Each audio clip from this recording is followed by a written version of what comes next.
Today we've hosted this event as a community event to bring all arts and crafters together, giving them an opportunity to expose their ideas, and also at the same time raising awareness about one very important issue which we face in Kurdistan today, which is animals.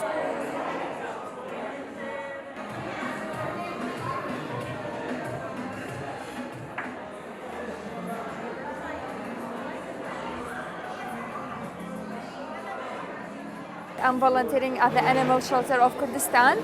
The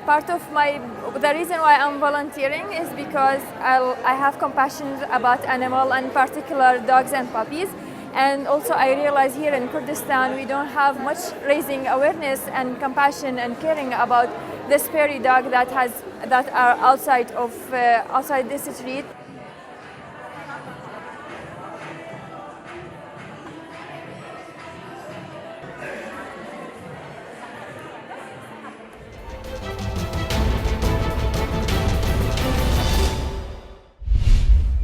بكر لهاد لبو مصر تدن داما كمكما كوم مروب جدتي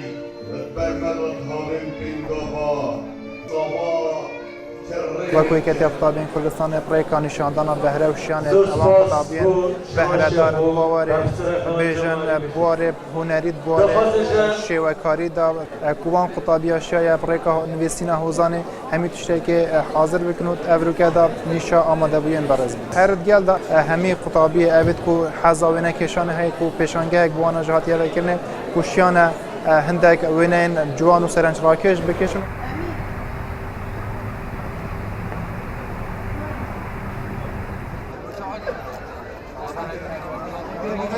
بێگومان ئەف کۆربەندێت هەنێت بەردەوام بن بۆ قوتابیا و پتر قوتابی بشین بەهراخوا دیار بکەن هەر قوتابیەکی حەزێک هەیە ئارۆزوێک هەیە چ بۆ هۆزانگوتنێ بیت چ شێوەکاری بیت چ ستران بیت چ موزیک بیتن بەرن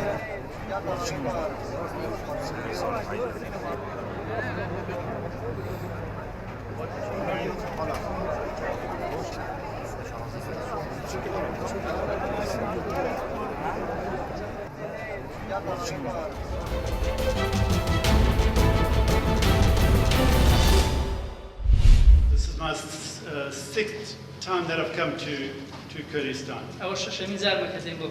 I did not know too much about the Kurdish people before.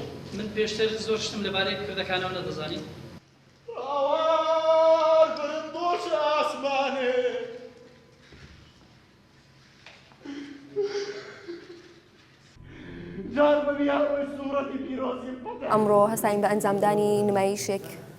بۆ پشگیریکردن لە کوردانی ڕۆژاوا و ڕۆژهەڵات کە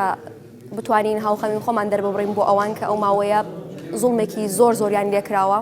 و هیوادارم توانی بێتمان وەکو ستافی ڕێکخراو وەکو هونەرمەندێک شانۆکارێک توانی بمان کە هاوخەمی خۆمان دەرببڕین بۆ ئەوان.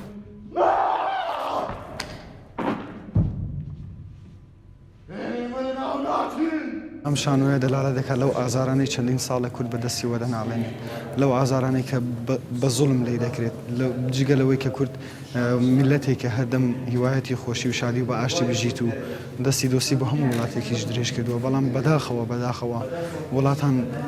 هەر جارە و بە هۆکارێک و بە شێوەیەک پشتیان لە کورد کردووە و خیانەتیان لێ کردووە ئەم شانۆیە دەلالەت لەوە دەکات لەو ئازارانەی کە چەندین ساڵە ئێمە دەیکێشین چ لە ڕۆژهەڵات بێت چ لە ڕۆژاوا بێت چ لە باشوور و باکوور بێتن